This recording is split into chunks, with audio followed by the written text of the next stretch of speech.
I'm really happy to introduce Bethany Peters and Michael Anderson, who are both from MELP. Bethany is a teaching specialist and faculty liaison, and Mike is the director of English language programs. And they're going to be presenting some of the data that they've collected from a survey on multilingual learners. And today they're going to be talking about faculty perspectives on multilingual learners in university classes. So please welcome Bethany. Thank you for having us today and for allowing us to come to talk at CARLA. A little bit of an overview of what we'll be discussing today. We'll talk a bit about the rationale for our study and the survey design. We have lots of results, so that's going to be the bulk of what we discuss today. And then we'll talk about kind of some next steps, some resources that we're developing for faculty in working with multilingual learners. And we'll try to leave some time for questions as well. So just to give you a little background on this study, how it started was we work in the intensive English program here at the University of Minnesota.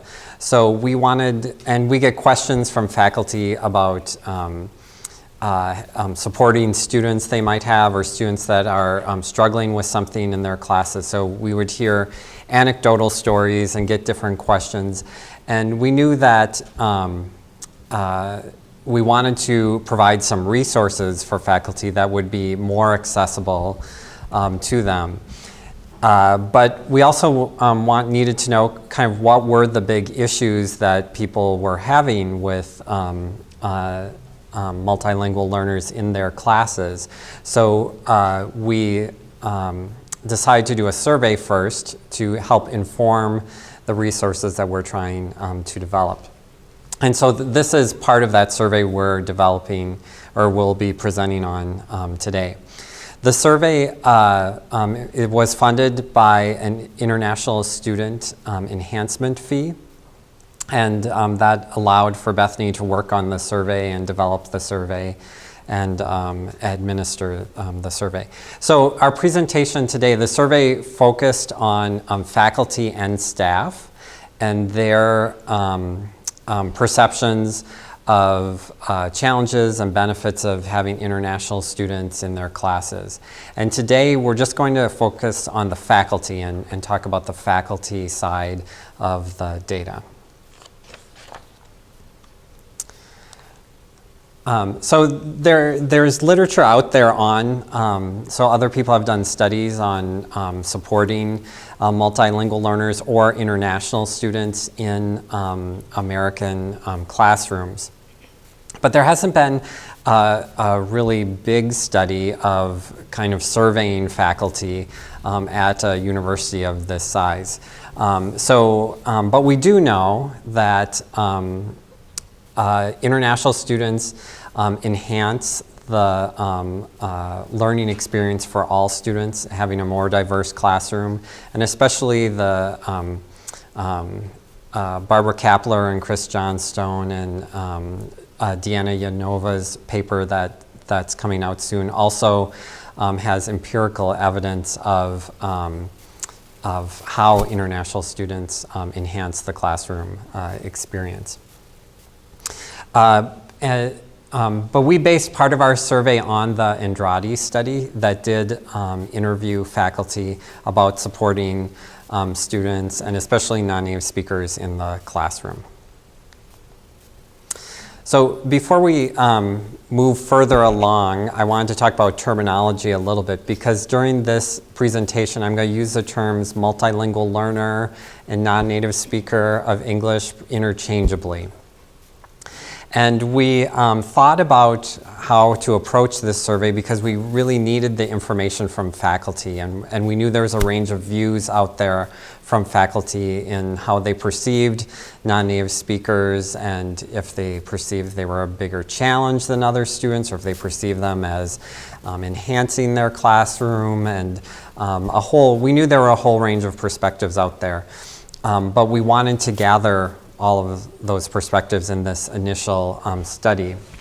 But we also didn't want to come at it from kind of a deficit model, or reinforce the idea that deficits in language ability were the main thing that characterized this population of students. And with that in mind, I think multilingual learner is more often used these days at universities because it focuses more on the positive aspects that these students bring to a learning environment. But it's also an ambiguous term. So, a student who's a native English speaker that's studying Spanish is also a multilingual learner. And across the broad spectrum of people across the university, we wanted to make sure that people knew who we were asking about and what population.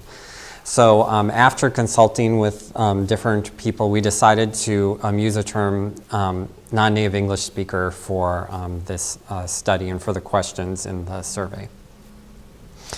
And we did get some feedback on this as well, which I think we expected to get in with the choice that we made. So I have one quotation that I'm including here as an example of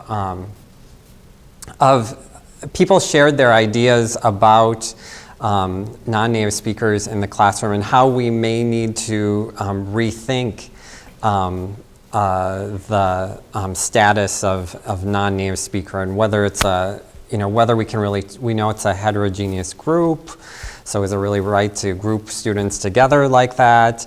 And then also thinking about it as really as an asset rather than an inconvenience too. So that's information that we gathered, and people shared those things too. And I think it adds to our whole discussion about supporting students and how we approach everything in supporting all of our students in classrooms. So onto the survey. So the survey was designed with some broad categories in mind. So we had some introductory questions and gathered some demographics from the survey participants. Then we asked their general perceptions of working with non-native speakers in the classroom, benefits of having non-native speakers in the classroom, challenges that they encountered with their students who were non-native speakers, and then strategies they used and support they needed for, or felt that might be beneficial for them working with this group of students. So like I said, this is the overall survey was a survey of faculty and staff, and it was just over altogether, there were just over 6,500 people we sent the survey to. And it focused on people who work with undergraduate international students especially. So we didn't include the law school, for example, in our random sample that we developed. In the end, the sample isn't truly random because we also allowed participants to suggest other people they knew who worked with international students who should take the survey or had opinions or something to share. And if someone shared someone else's name, we included them in the survey if they weren't already in our sample. So overall, 1,502 people completed the survey and are included in our data. Of them, about half were faculty and half were staff, self-identified. And by faculty today, we are using that as a broad term, so teaching assistants, teaching specialists, instructors, anyone who identified in one of those instructional teaching fields are the faculty side of the survey, and so that's who we'll be talking about today. And then you can see here kind of the range of others that were on there. If you're interested in the staff data, on November 18th, we'll be presenting on the staff side of the data And we can give you more information at the end of this and share it with the CARLA website too. So of the faculty, so now moving on, I'm just talking, this is just faculty days. So of the faculty, they represented a wide range of colleges at the university. The breakdown is up here, but it's also on your handout because we know this one's a little bit hard to read. And generally, they represented the colleges that have the highest numbers of international students enrolled in undergraduate programs in their schools. You'll see down towards the bottom, there are some that have only one or two people. We didn't target, so those are schools that mostly serve graduate and professional students, which we did not target, but sometimes people would be referred, so they might be included because of that, or someone might have a joint appointment and identify that that is really their first appointment. So we asked the faculty, what population do you primarily work with? Because we wanted to know if people were talking about undergraduate students or graduate students or both. And as you can see, generally we were hitting the population that we were looking at. About half of them primarily worked with undergraduates.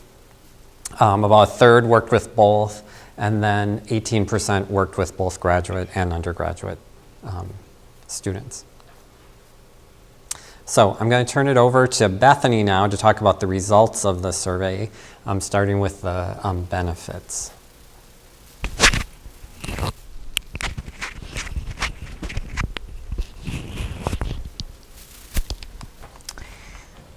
Okay, so the first set of questions we asked, we wanted to give space to ask faculty and staff how do they perceive non-native English speakers to bring benefits to campus.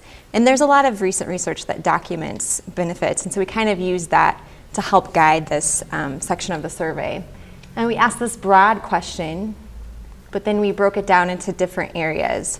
So we asked faculty to report on these different aspects of the benefits.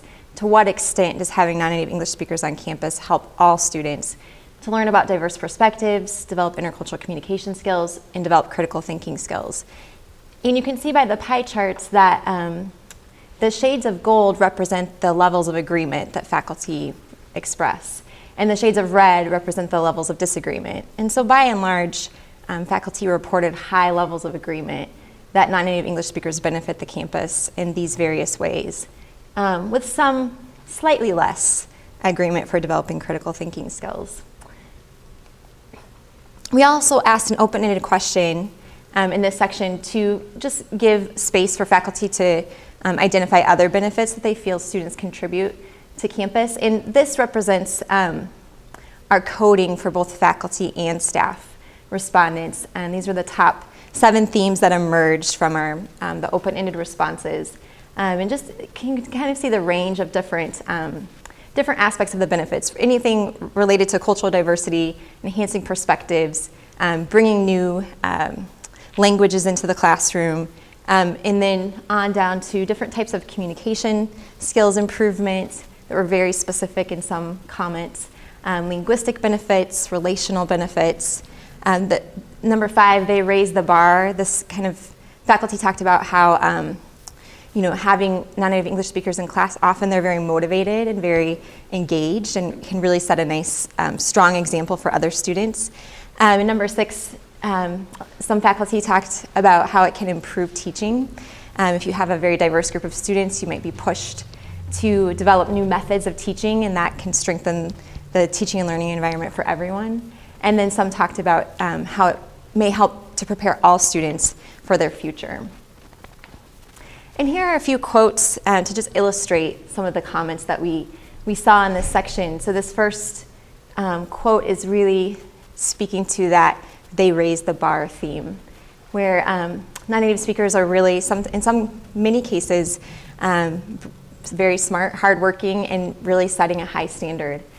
And then the second quote speaks to how it can help all faculty improve their teaching methods, thinking about ways to lecture or present information that is really more accessible for all students, may improve teaching methods across the board.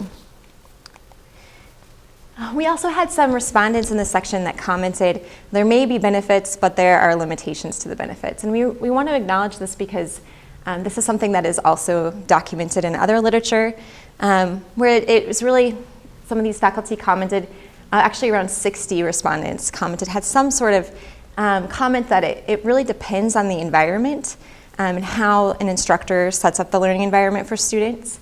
You can see in the first comment that some faculty see that there's more stereotyping that's happening if students aren't allowed to have more in-depth, meaningful interaction. And then in the second quote, you can see this faculty member is really looking at all of the dynamics that shape the learning environment for students. And if certain conditions aren't in place, then it may be difficult to have the type of interaction that would really cause students to experience the benefits. So this was interesting and also interesting that it's repeated in other literature, that it's really important to have the right conditions for interaction. Now I'm going to take a few moments and just talk about the student challenges as perceived by faculty. We asked a few open-ended questions, but also some multiple choice options in this part of the survey. First, we just asked a question to get kind of a sense of how many students faculty perceive to have challenges meeting course requirements because of English proficiency. And as you can see by the graph, around 54% of faculty reported that very few or none have challenges, and then 46% of faculty report some or many. And again, this is just faculty impressions. You know, it's self-reported, and it's just how they're perceiving their students. But it does give us an indication that there's likely a range of abilities and proficiencies amongst our non-native English speaker population.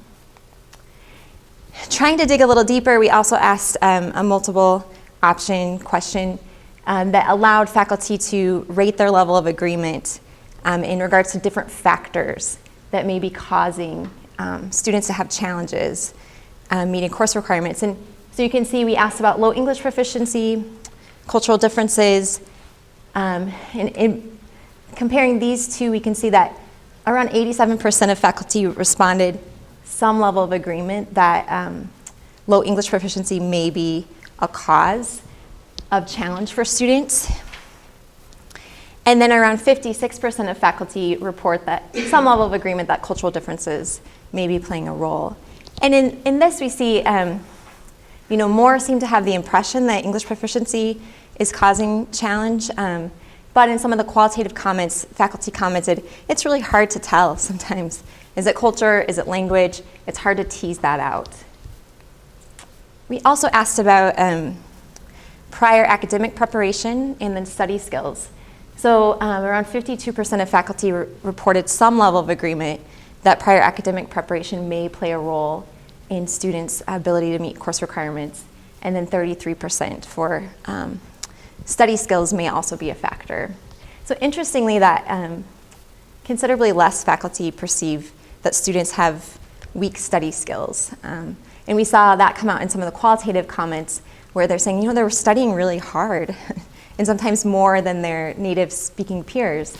But some of these challenges may be more difficult for these students. In the next question, we asked faculty to rate certain tasks in the classroom and how they perceived these tasks to be challenging for students. So we asked specifically how many of the non-native English speakers in your classes have adequate English language skills to do all of these tasks. And I'm sorry, it's small, but I'll kind of talk through and explain how this played out in the graph. And so we asked about different specific tasks, and what we found is that the tasks that faculty perceive to be more challenging are the productive types of tasks like speaking, discussions, asking questions in class, writing, citing sources, and those are indicated at the top of the graph. But very few or some are more areas of red. And then at the bottom of the graph, more of the receptive types of skills where students are comprehending information are perceived to be less challenging. And this is actually a finding that is in other data as well. And it's easy to understand that it's harder to measure these receptive skills. It's harder to see, how much are students really understanding and how much is that playing into their abilities to present or discuss or write.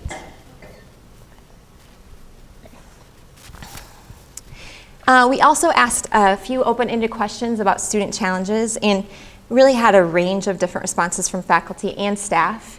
And these were the top themes that emerged in our open-ended responses. You can see a lot of different comments about specific English proficiency challenges, so different skills, challenges with different skills, as well as academic challenges, a variety of cultural differences that faculty and staff notice, campus resources, reluctance to ask for help or admit when there's a problem, some challenges with peer interactions, finding peer support, and then confidence, attitudes and expectations, and interactions with faculty. So here we can see just a range of different challenges that faculty perceive students to experience. I'm going to just dig a little deeper here because there were really some quotes that resonated and spoke to what faculty see in particular in regards to these challenges. This first slide, there's a couple of quotes here that kind of get at what faculty may see in the classroom in regards to English proficiency, in particular to writing proficiency. This was the largest sub-theme that came out in our qualitative data, was that students experience challenge with writing. And then the second quote, this kind of shows the different types of challenges students may have. It may be language, or it may be just academic challenges they're experiencing, but kind of throughout a course in a lecture, understanding assignment requirements, just the different types of challenges students may experience. There were a number of faculty who commented about cultural differences and how it can really complicate just the experience a student has. In this first quote, one faculty commented that, not having a background in the U.S. education system, it may make it challenging for students to transition to a more interactive classroom environment. And then the second quote, kind of this faculty member is speaking in regards to sometimes it's hard to tell, is it culture, is it language, and particularly in this case that's affecting participation. And we saw those types of comments frequently. And then this theme of campus resources, this is interesting. This first quote, this faculty member is kind of talking about how it's, they don't really perceive that there are a lot of support resources for students on campus. So we thought this was good to include because it shows at least one person's perception that there's not a lot out there for students, and that according to this person, that although students may be facing challenges, they're kind of on their own in regards to dealing with those challenges. So interesting perspective. And then the second quote, we saw this in different ways come out, where a faculty or staff would comment that, by suggesting to use a campus resource, it seemed to further create the stigmatized association for students, and that there was resistance by students to be singled out in that way. And so then leading to resistance from faculty to suggest resources for students. This theme of reluctance to ask for help, many faculty commented about, it's hard to know, are students understanding? What exactly are they understanding? What are they not understanding? And this first quote, this faculty member is saying, they may just move forward without really understanding an assignment. In the second example, this faculty member has a perception that they rely more on their friends to get the information they need than the faculty member. And then the final theme I'll speak to in this section is the peer support piece.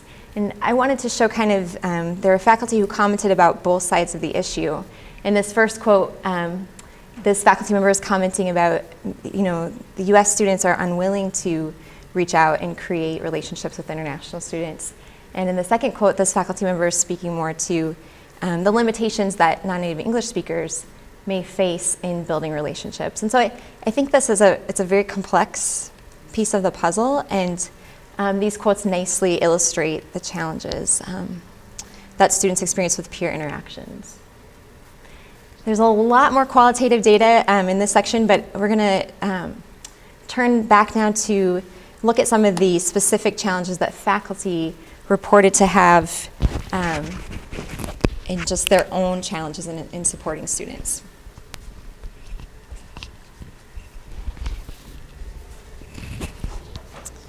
Yeah, so we asked faculty about what challenges they felt in supporting students. And we asked first some specific questions about supporting students. So asking about, can they recognize when students have errors that prohibit them from really communicating their message?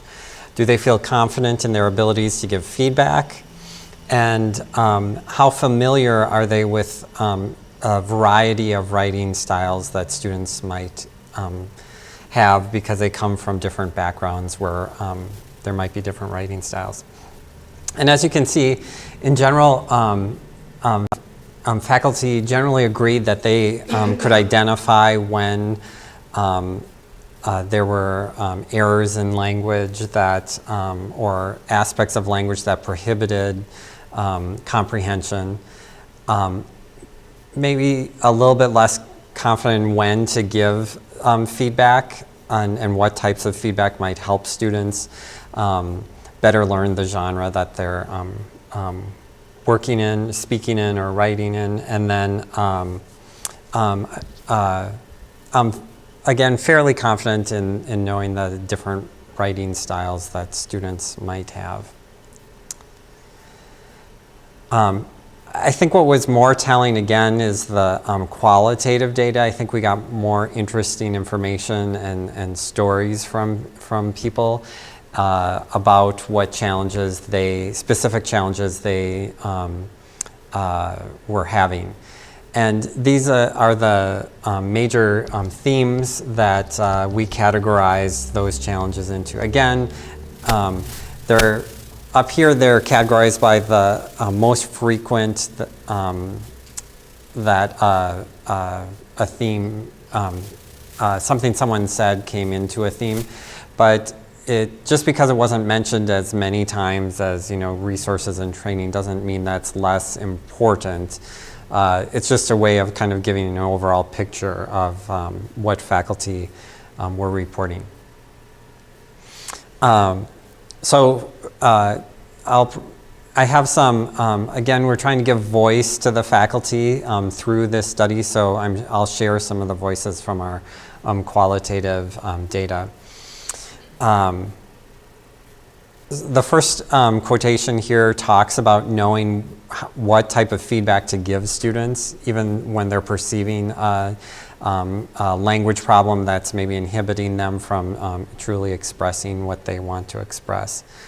And then the second quote represents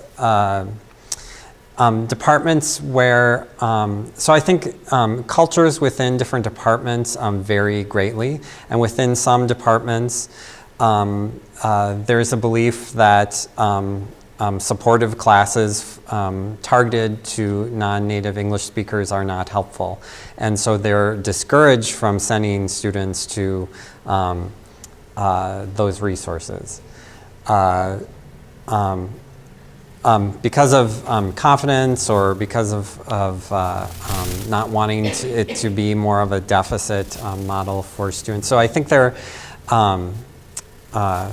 there's maybe some training and information that we can get out there too about and different ways of presenting supports for students too that maybe aren't perceived as being remedial for students, but helping enhance the overall student experience at the university.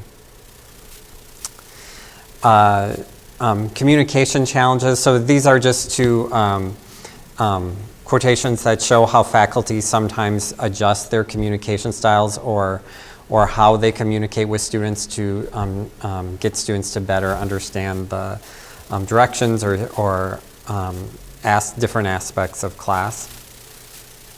but that faculty aren't always sure if students are getting that. So this gets back at the students, back to students who may be saying that they understand or agree with the faculty member because they maybe don't want to let on how much they're not understanding, because they don't want to be seen as not being able to participate fully in the class. So it's a communication strategy that we all use sometimes in our when we're learning a second language, but it's sometimes really important for students, especially if it's around an important assignment or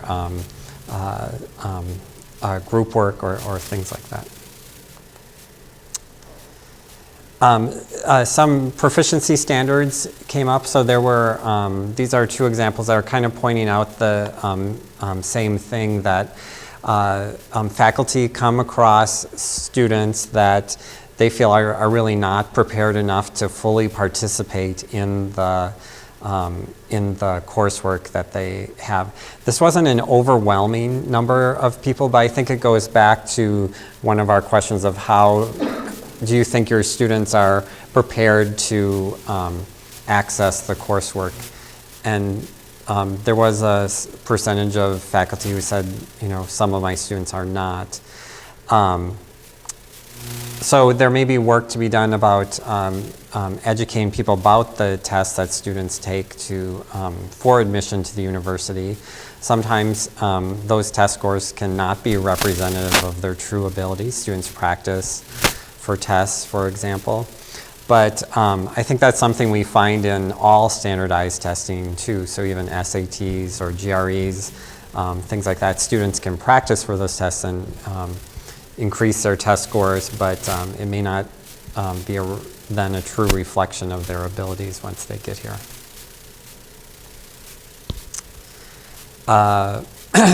These are some challenges that faculty identified in grading students. So getting students to engage in group work was a big theme and a challenge.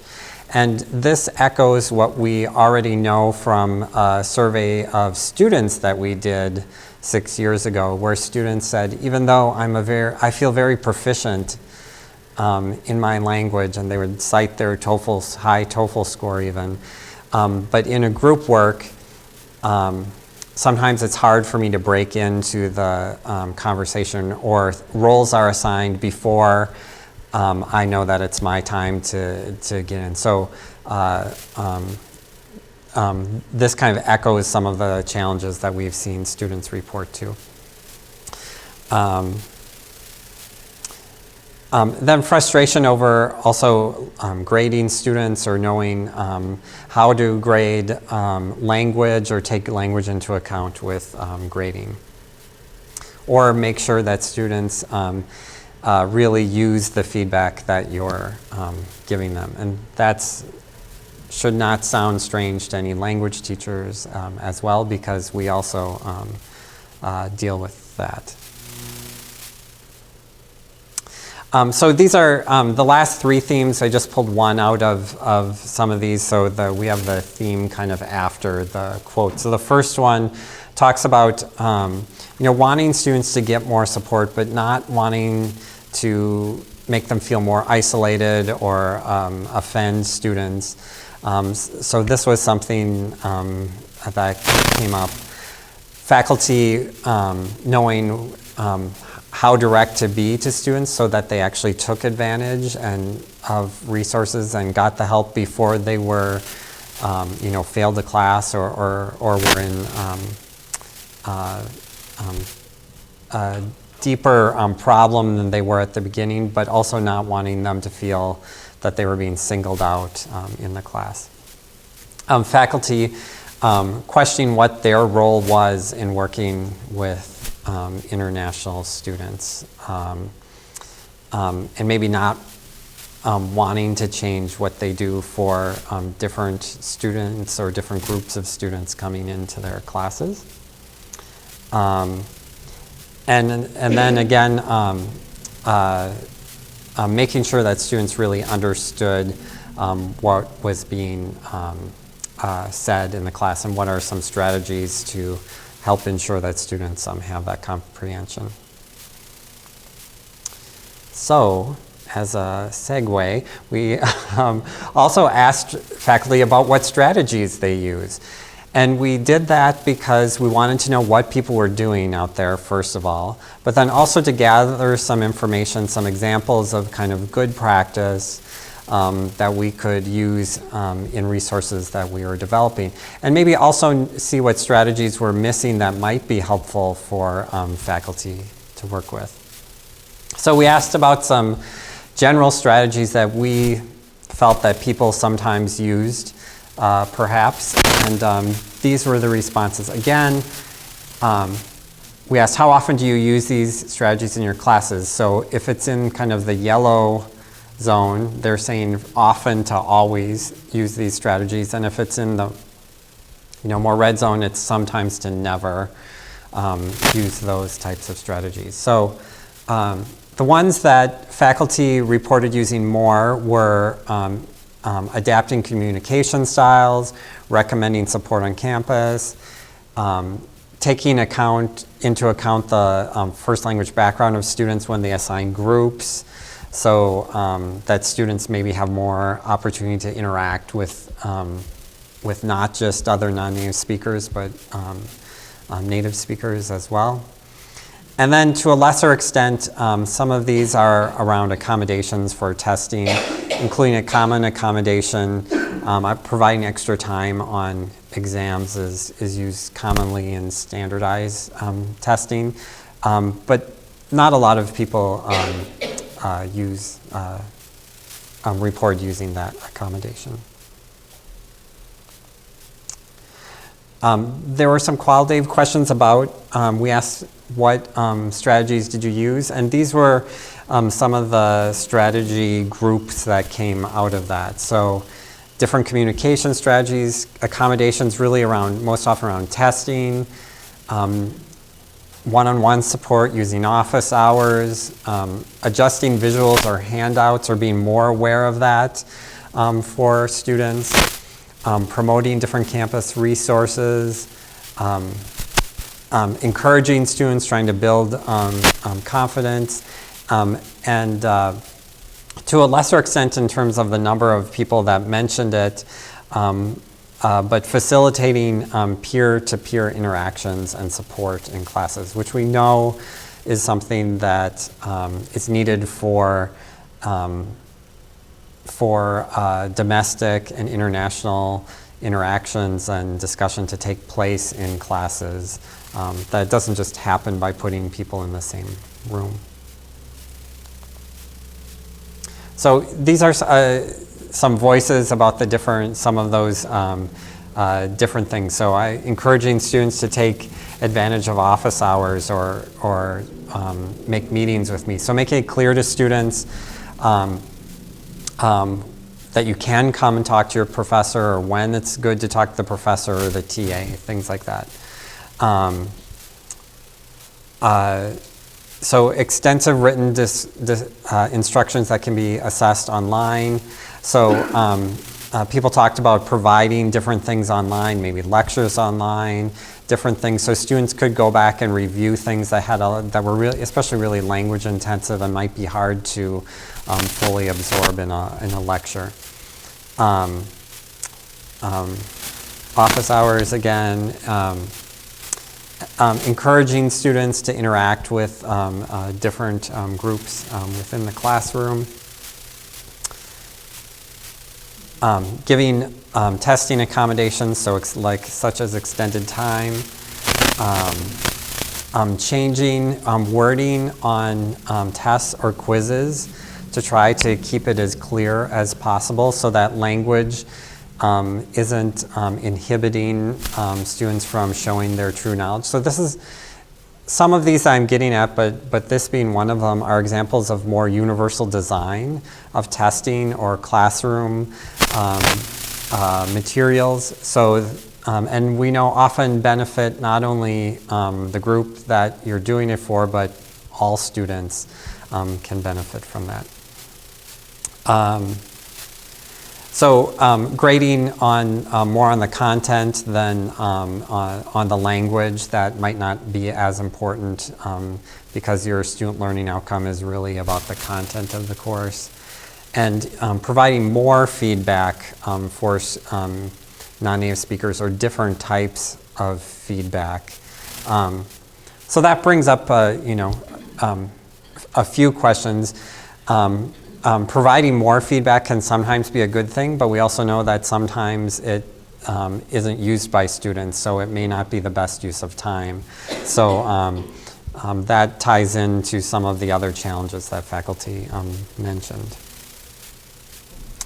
So just for different takeaways that we have from the faculty side of things. So what we do know now is not just anecdotally, but through a survey of 1,500 faculty and staff, that language is perceived to be a key challenge for some students, but not all students. So this is what we perceived. This is what we thought we knew, but we have some data that confirms that. It's also a complex challenge. So some things that faculty brought up in this study that may seem to them to be language related, may seem to us to be more cultural related. So why someone isn't speaking up in class. They don't have the language to say what they want to say? Is it a lack of confidence? Or is it that you come from a culture where you never speak up in class, and so you need to learn those different things? So it's a complex issue, so we really need to unpack a lot of that.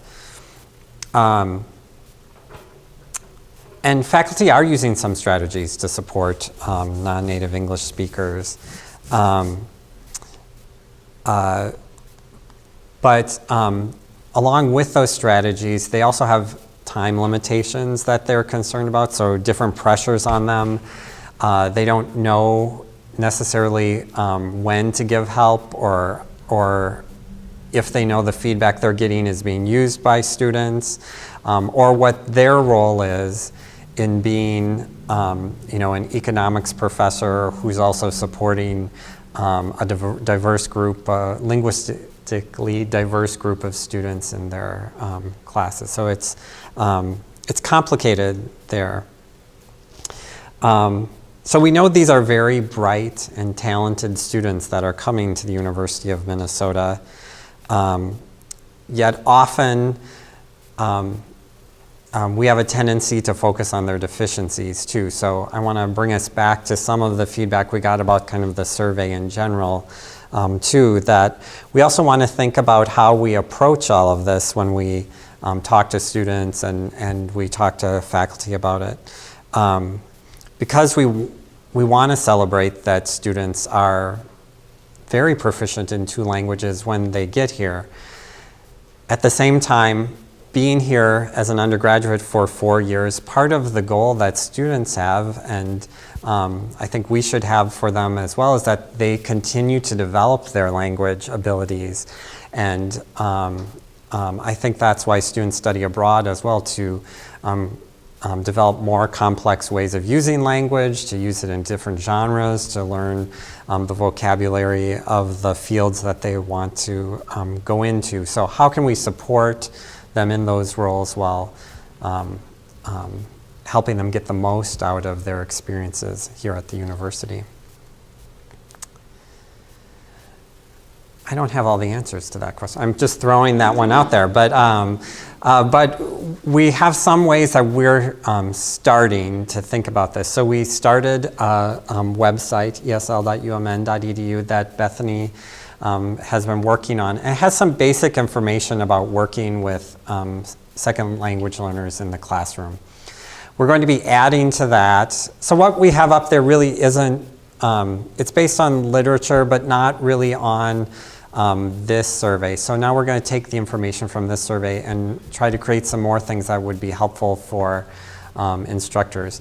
One thing we asked is what format of support instructors would be interested in. So online was very popular, as well as in-person workshops and so forth. We're not working on an email newsletter at this point, but to some extent we've been working on all those other things. I'd also mention that in tandem, Anne Fretheim in writing studies and with the WINS project was working on a resource website around writing with non-native English speakers that is now up and that we'll be linking to from this site. So we're trying to gather, this also links to a lot of other resources on campus for faculty to go to. And this is what it looks like if you go to that website. So thank you, and I think we have some time for questions. So if you have any questions, we're happy to talk more about this. I have a question for you. In the wording of the questions, did it isolate international non-native English speakers, or could people also be responding to domestic English language? That's a great question. It's the latter was the case. We did not identify this as just international students for a couple of reasons. The main reason is that we knew through our experience of working with faculty that they were not always able to make that distinction. So they may see all non-native speakers as international students. And while we who work with international students consider international students who are here on a student visa to be international students, and domestic students who happen to be non-native speakers as domestic students. We didn't make that distinction. So faculty could be talking about anyone in the study. I guess I wonder like how that impacts perception of different academic cultures, and if they went through the U.S. system. Yeah, I mean, it gets fuzzy. Like, it gets kind of it gets really complicated in terms of what could be the challenge for the student and for the faculty. Yes. Yep. Absolutely. Will you do anything to survey students or do some case studies on students to see from their perspective what they're up against in some of these classes? Yeah, well, I think we have a couple of next steps that we're planning. So some feedback that we got is that it would be useful to do, some more qualitative research, a focus group with faculty and in the context of their discipline. And so we're looking into doing that in the spring, just to get more context-specific information. And then with students as well, I think we're interested in doing some focus groups with students and maybe even bringing some scenarios to them, that we've learned from the survey, and then getting their input. Yeah, I think they would have some valuable density to add to this. Yeah. And we built on, so there is a survey from 2010 that we did of undergraduate international students. So there is that information out there, and there are some things about language in the International Student Barometer that International Student Scholar Services administered, I think, for 3 years in a row up through last year. So we have some information about that, but it also would be good, I think, to update that information because we haven't surveyed students since, specifically about language things since 2010. My question was there any questions that targeted the kind of learning environments the classrooms were set up in, like lecture halls versus small group versus workshops and courses? No, there was not. So I think that would be one of the limitations of the survey, and something that we would, if we do a version of this survey again, that we would want to add a question about that. Because it is, that came out in the qualitative responses. Well, I'm really limited because I have 200 students. So, and I think that would be interesting, even to go in more depth than that in the focus group. Find faculty who are dealing with large groups versus smaller classes. So. And I think faculty commented on both sides of that about discussion based classes as well as large lecture-based classes. But not a lot, but there's some on both of those things. I have more of a comment than a question, and it sort of is related to the question about focus groups. I thought one of the really interesting things in the results was this question of culture, right? It was just so hard to define. It seems like you've done a nice job of teasing things out, but really a lot of things are overlapping, right? So for instance, you know, an academic challenge of not citing sources appropriately could also be linked to cultural expectations and those kinds of things. But what I thought was really interesting about the results was that a lot of the faculty said that culture was a challenge for students, yet none of them, very few of them are using strategies related to culture to help students do better. They tend to use more language-focused strategies to help international students or multilingual students, and not so much things like incorrect perceptions. I wrote something down and now I can't read my handwriting. So, but I just was thinking about the strategies that they use, and there seems to be a mismatch between what they use and the kinds of challenges that they identified, and I wondered if that was something that could potentially come out in focus group data, for instance. Yeah, I think that's a good point. Yeah, and I think that's throughout the survey, that tension is just how do you differentiate, and they're giving voice to that same challenge. So I think doing some study that's more qualitatively focused would give us that opportunity to tease it out a little bit more. It's our hope. So stay tuned for that. And add on, it seemed like a lot of the strategies were individual focused, like basically would send one student to get extra resources, and they would spend more time giving feedback to that student or supporting like single students at a time. And so it seems like this idea of universal design, or how could you change some basic approach with your teaching, something that could have more impact for all students.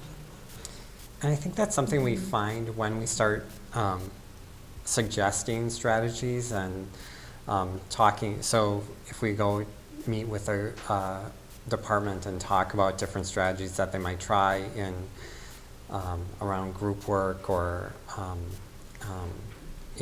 being direct about when a student needs to do something or get help in a certain area, that people say, that would really work that would be benefit. I have other groups of students in my class that would benefit from something like that. So often I think the strategies could be more universal design type strategies.